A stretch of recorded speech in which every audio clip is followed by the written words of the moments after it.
अस्सलाम वालेकुम, this is your teacher Mohammad Hasan and you are watching physics के concepts with Mohammad Hasan YouTube channel. Dear student and friends and colleagues, आप जो है आज मुझे सामने नहीं देख रहे हैं बल्कि I was behind the camera. The reason is that कि आप लोगों के पास और बेहतर क्वालिटी के साथ जो है वो वीडियो आए, क्योंकि मैं अकेला ही सिंगल हैंडेडली सारी चीज़ों को निपटा रहा होता हूँ। तो आई थॉट कि आज जो है वो मैं सिर्फ बैकग्राउंड ऑफ द कैमरा जाके शूट करूं और एक्सप्लेन करूं आप लोगों को, और ताकि आपके पास बहुत बेहतर कोशिश करूंगा कि मज़ीद बेहतर जो है वो वीडियो आ सके। तो जैसा कि आप देख रहे हैं स्टूडेंट के आज का जो हमारा टॉपिक है वो है addition of vectors by rectangular components, यानी कि आज हम एडिशन ऑफ वेक्टर की बात करेंगे, जो भी वो भी किसके थ्रू, रेक्टेंगुलर कंपोनेंट के थ्रू। तो सबसे पहले हम डेफिनेशन की तरफ जाते हैं। तो ये ज़रा हमारी डेफिनेशन आ गई, ठीक। तो डेफिनेशन क्या है? The analytical method of addition of vectors by its rectangular components is called addition of vector by rectangular. यानी कि जो एनालिटिकल मेथड है एडिशन ऑफ वेक्टर्स का, ये क्या है हमारे पास? ये कहलाता है addition of vectors by rectangular components.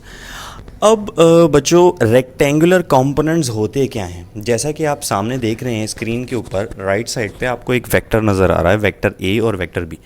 Let suppose हमने इन जो वेक्टर्स हैं इनको इनके x और y कंपोनेंट के अंदर क्या किया? ब्रेक कर दिया। जब हम किसी वेक्टर को उसके x और y कंपोनेंट में ब्रेक कर देते हैं तो ये फिनोमेना कहलाता है rectangular components, and that's the reason why it is called addition of vector by rectangular components.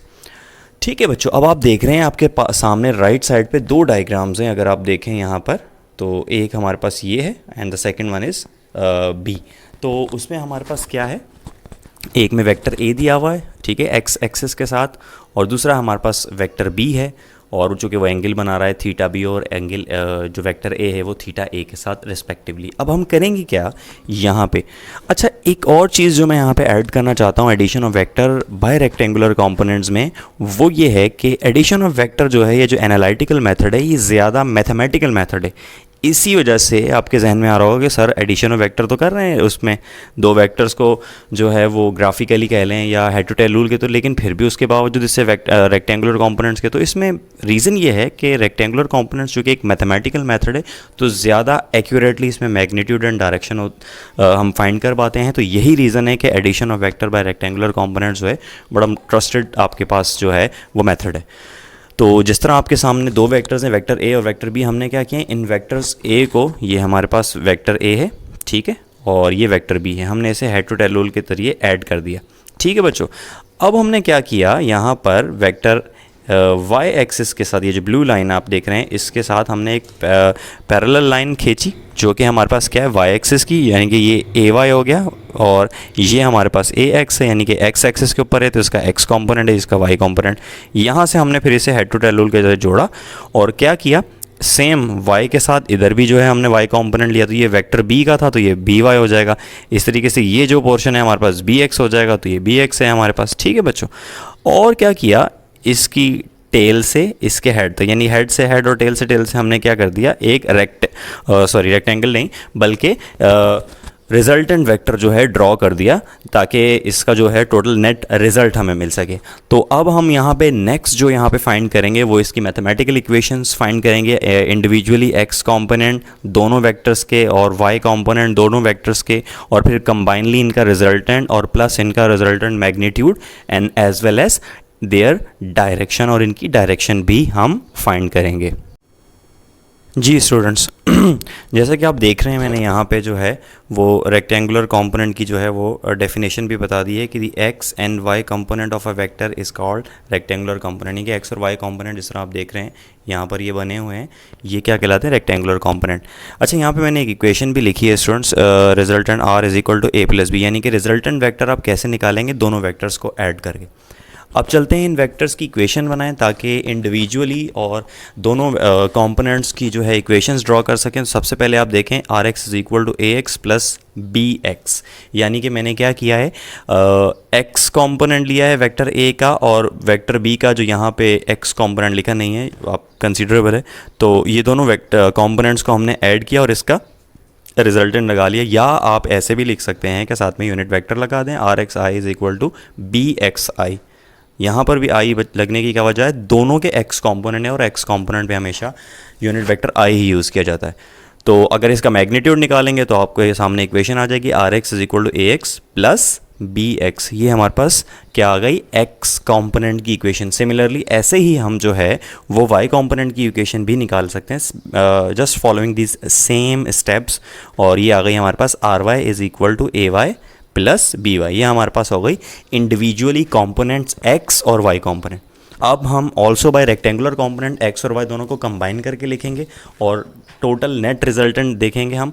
तो हमारा जो नेट रिजल्टेंट है वो R is equal to R X I plus R Y J, यानी कि एक्स कॉम्पोनेंट और Y component. X component की आपके पास वैल्यू मौजूद है, A X is equal to A X plus B X. तो मैंने क्या किया, यहाँ पे लिख भी दिया है, पहले लिख दी equation, R resultant R is equal to R X plus R Y, और साथ में यूनिट वेक्टर्स हैं तो यहाँ पे लिखा है putting equation number 2 and 3 in equation number 4। तो हमारे पास इक्वेशन नंबर 4 ये है और इसमें हमने क्या किया, 2 और 3 को पुट कर दिया। तो इक्वेशन आ गई हमारे पास A X plus B X multiply by unit vector I और A Y plus B Y. तो ये हमने टोटल नेट रिजल्टेंट निकाल लिया दोनों कॉम्पोनेंट्स का। अब यहाँ पे आप क्या कर सकते हैं, इसकी जगह पे जो है वो आर एक्स सिंपल लिख सकते हैं और इसकी जगह पे आर वाई लिख सकते हैं। मैंने क्या किया, सबसे पहले इसका स्क्वायर लिया और फिर उसके बाद स्क्वायर रूट लेके ये वैल्यू आ गई हमारे पास, R is equal to R X square plus R Y square under root. ये आ गया हमारे पास इसका मैग्नीट्यूड। और चाहे तो आप मज़ीद इसकी वैल्यूज़ इंडिविजुअली भी करके लिख सकते हैं अगर आपके पास एक्स और वाई कंपोनेंट मौजूद हैं, जैसा कि मैंने यहाँ पे किया। एक्स की जगह पे उसके कंपोनेंट लिख दिए ए एक्स प्लस बी एक्स और वाई की जगह उसके कंपोनेंट लिख दिए दोनों वेक्टर्स के, वेक्टर ए और बी के, ए वाई प्लस बी वाई। ये हो गया हमारा कंप्लीट यहाँ पर मैग्नीट्यूड। अब आते हैं डायरेक्शन की तरफ। तो डायरेक्शन क्या है हमारे पास, theta R is equal to tangent inverse R Y over R X. ये भी वैल्यू लिख सकते हैं आपके पास अगर इंडिविजुअली आपके पास कंपोनेंट लिखें। तो जैसे कि आर वाई की वैल्यू आपको पता है ए वाई प्लस बी वाई है, तो आपने यहाँ लिख दी, और आर एक्स की जो वैल्यू है वो आपने लिख दी ए एक्स प्लस बी एक्स। तो ये हमारे पास यहाँ पर जो है दोनों के डायरेक्शन भी आ गई, यानी कि डायरेक्शन भी आ गई है और मैग्नीट्यूड भी आ गया है। अच्छा, ज़रूरी नहीं है कि it is confined to 2 vectors. अगर यहाँ पे 3 वेक्टर्स होते तो यहाँ पे हमारे पास इक्वेशन जो है वो A Y plus B Y plus C, यानी कि तीसरा वेक्टर जो आता तो उसमें z आ जाता, जाहिर सी बात, इस तरह से A X plus B X plus C X. तो 3 2 से ज़्यादा भी जो है हमारे पास यहाँ पे वेक्टर्स हो सकते हैं जी। तो अब बात करते हैं हम बच्चों डिटर्मिनेशन ऑफ एंगल की, जिसमें सबसे इम्पॉर्टेंट क्या है, थीटा की वैल्यूज़, यानी कि जो हमारे रेक्टेंगुलर कंपोनेंट्स हैं उनकी वैल्यूज़ क्या हैं। लेट्स सपोज अगर हम बात करते हैं कि आपके पास आर एक्स और आर वाई की वैल्यू जो है वो हमारे पास पॉजिटिव आती है, यानी कि एक्स कंपोनेंट और वाई कंपोनेंट जो हैं वो दोनों पॉजिटिव वैल्यूज़ में अगर हैं, तो हम कह सकते हैं कि theta lies in first quadrant. Theta क्या होगा, पहले क्वाड्रेंट में होगा आपके पास, और पहले क्वाड्रेंट में आपको पता है तमाम चीज़ें पॉजिटिव होती हैं। तो इसमें अगर एंगल की डिटर्मिनेशन करनी होगी तो हमारे पास जो थीटा आर है वो थीटा के इक्वल आ जाएगा, तो हम आसानी से कैलकुलेट कर सकते हैं। यानी कि आप कह सकते हैं कि ये इस पोर्शन के बीच में होगा सिर्फ आपका एक्स और वाई कंपोनेंट। ठीक है बच्चों। सेकंड चीज़ जो हमारे पास है कि अगर आर एक्स नेगेटिव है और आर वाई पॉजिटिव है तो क्या होगा, तो थीटा जो है, थीटा आर जो लाई करेगा या हमारी जो वैल्यू लाई करेगी वो सेकंड क्वाड्रेंट में होगी। याद रखिएगा एक्स कंपोनेंट नेगेटिव कब होता है, सेकंड क्वाड्रेंट में, और वाई कंपोनेंट पॉजिटिव का होता है जब वो सेकंड क्वाड्रेंट में होता है। यानी कि थीटा की वैल्यू अब यूँ नहीं बल्कि और ज़्यादा एक्सटेंड हो चुकी है, यहाँ तक आ गई है, सेकंड क्वाड्रेंट में मौजूद होगी, फर्स्ट में नहीं होगी।